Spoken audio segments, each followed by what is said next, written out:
Halo, welcome back to my YouTube channel. Terima kasih. Di video kali ini saya akan coba mereview perbandingan antara kartu kredit dan kartu debit.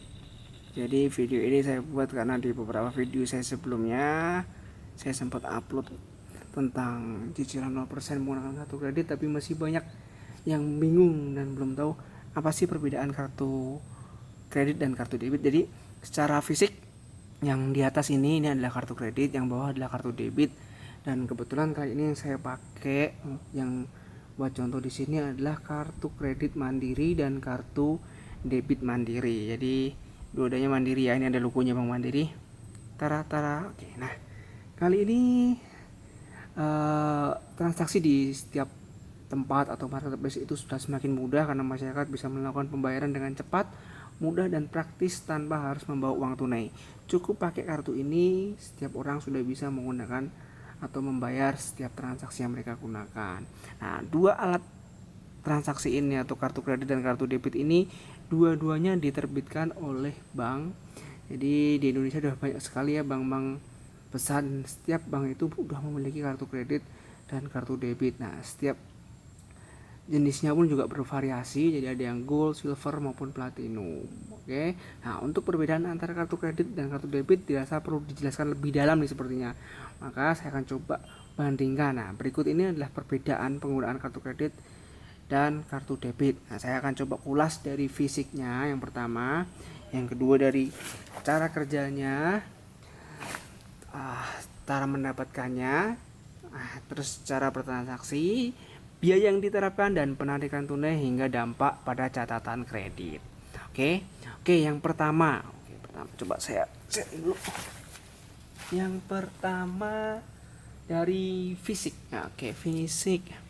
Jadi kalau fisiknya seperti ini ya. Saya akan coba tampilkan satu persatu nih fisiknya.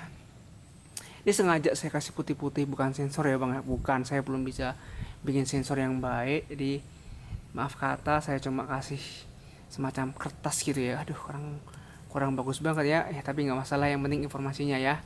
Oke ya, yang pertama adalah fisik. Secara fisik kedua kartu ini hampir sama. Jadi kalau saya sampaikan seperti ini, hampir sama. Tidak ada perbedaan yang signifikan ataupun menonjol. Nah, ini kalian coba lihat, hampir sama, ukuran juga sama. Oke. Nah, di sini juga ada logonya dari Visa juga. Logo bank juga ada, Bank Mandiri. Di sini nomor kartu, masa aktif. Di sini perbedaannya ada namanya, di sini nggak ada namanya. Nah, untuk beberapa kartu debit memang ada yang ada namanya, ada yang nggak ada namanya, tergantung request. Jadi pada waktu kita pengajuan kartu debit atau kartu yang paling atas ini, kadang kita ditanyain pakai nama atau enggak. Kalau pakai nama biasanya lebih lama. Oke. Fisiknya sama, nah, tidak perbedaan yang signifikan. Di bagian belakangnya ada CVV number, itu nomor khusus buat transaksi. Tapi coba saya balik dulu bentar ya.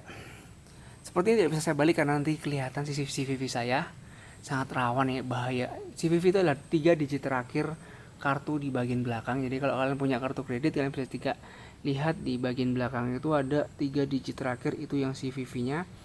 Nomor itu yang akan digunakan untuk transaksi kartu kredit. Nah, untuk cara mendapatkannya, mungkin ini yang poin lumayan penting ya. Nah, untuk memiliki kartu kredit, kalian harus memenuhi beberapa persyaratan yang ditentukan oleh bank. Jadi untuk punya yang ini ya, saya tutup seret. Nah, untuk memiliki kartu ini, kalian harus memenuhi beberapa syarat yang ditentukan oleh bank. Biasanya setiap bank itu memiliki beberapa jenis kartu. Ada yang silver, ada yang gold, dan ada yang platinum. Nah, yang saya pegang ini adalah Mandiri Gold. Nah, caranya gimana? Nah, untuk membuat kartu kredit, kalian harus mengajukan permohonan pembukaan kartu kredit kepada bank.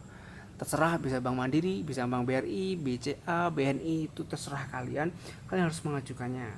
Pengalaman saya mengajukannya langsung datang ke kantor bank terdekat, langsung saya menemui customer service untuk pengajuan kartu kredit. Oke, kalian bisa mengajukan. Nah, nanti pengajuan kalian akan direview oleh analis Bank Mandiri.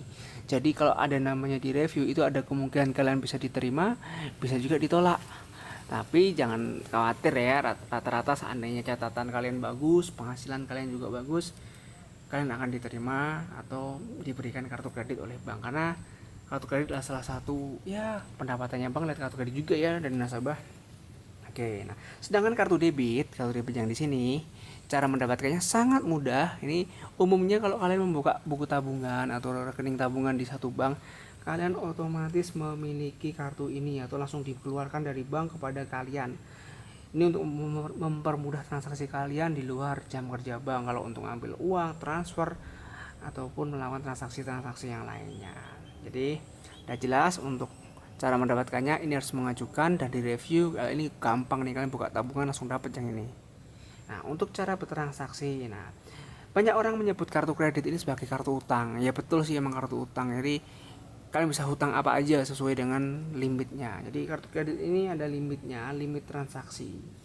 Jadi setiap kartu kredit itu pasti punya batasan kredit yang diizinkan. Ada yang cuma 5 juta, ada yang 10 juta, ada yang 100 juta, ada juga yang 500 juta. Jadi buat kalian, limit ini nanti yang menentukan adalah bank. Bank akan melihat penghasilan kalian sebagai pertimbangan pemberian limit kepada kalian, atau mampu nggak sih orang ini bayar kalau saya kasih limit sekian. Itu tergantung banknya, bank yang punya analisa itu. Jadi kalau saya tidak tahu juga kenapa. Oke, nah kalau kartu kredit ada limitnya. Nah untuk transaksinya kalian bisa menggunakan kartu kredit ini transaksi di setiap tempat, entah itu online store ataupun offline store.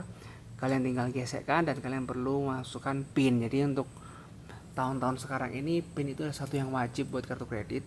Sebelum-sebelumnya kalian cukup pakai tanda tangan. Nah sekarang kalian wajib pakai PIN. Nah sedangkan kartu debit kalian bisa bertransaksi langsung dan langsung terpotong di saldo tabungan kalian. Kalau di tabungan kalian punya 10 juta dan tiba-tiba kalian beli handphone seharga 2 juta, otomatis saat itu juga saldo kalian akan terpotong 8 juta. Terpotong 2 juta tinggal 8 juta. Loh bang, yang kartu kredit gimana? Nah kartu kredit kalau saat ini limit kalian 10 juta dan kalian membeli HP seharga 5 juta, otomatis limit kalian tinggal 5 juta dan di bulan depannya kalian akan menerima lembar tagihan atau email tagihan dari Bank Mandiri sebesar 5 juta. Kalau pembelian HP yang kalian lakukan 5 juta itu menggunakan pembayaran penuh. Jadi untuk pembelian elektronik kadang ada yang dengan kartu ini kalian bisa melakukan cicilan.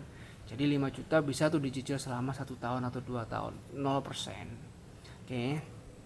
Jadi untuk transaksi udah cukup jelas. Ini langsung motong tabungan. Ini akan keluar tagihan di bulan depannya sesuai tanggal cetak kalian. Tergantung sih kalian transaksinya tanggal berapa, bisa jadi di bulan yang sama. Contoh nih, tanggal cetak tagihan kalian itu setiap tanggal 20.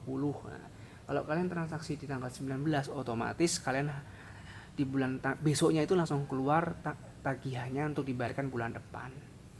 Oke.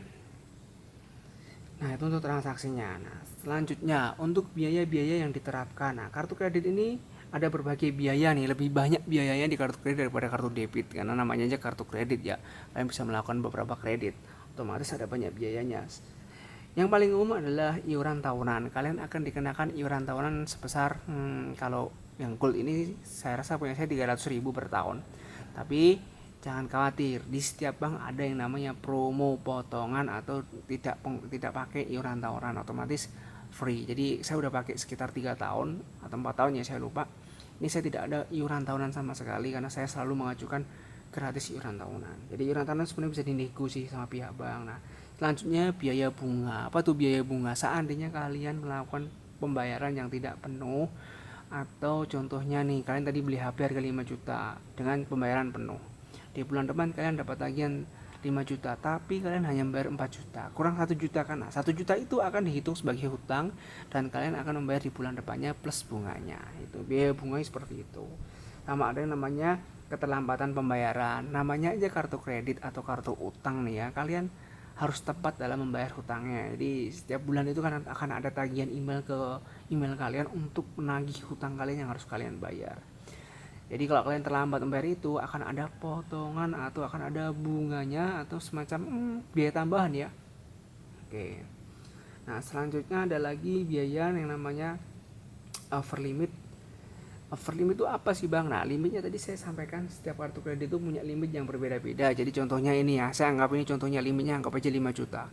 Kalian transaksi dengan harga transaksi satu barang harganya 6 juta. Bisa nggak? Bisa, tapi akan namanya over limit. Jadi itu akan ada penaltinya. Oke, akan ada denda lah ya ibaratnya. orang kalian cuma dikasih pinjaman 5 juta kok beli barang 6 juta, ya kena dong dendanya gitu. Nah, selanjutnya ada namanya biaya tarik tunai.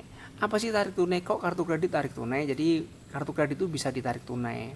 Jadi kalau kalian nggak punya uang saat itu, nah ATM kalian tertinggal dan kalian butuh uang cash dan sekalian hanya bawa kartu kredit, tidak ada cara lain, kalian bisa melakukan tarik tunai menggunakan kartu kredit.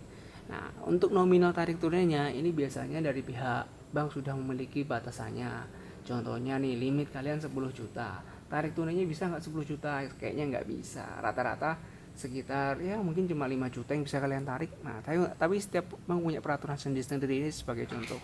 Nah, selanjutnya selanjutnya dampak pada catatan kartu kredit. Nah, kalian harus on time dalam membayar kartu kredit, karena setiap transaksi yang terlambat atau tidak beres akan mempengaruhi dampak skor kredit kalian. Oke, mungkin itu aja sih perbedaan yang signifikan.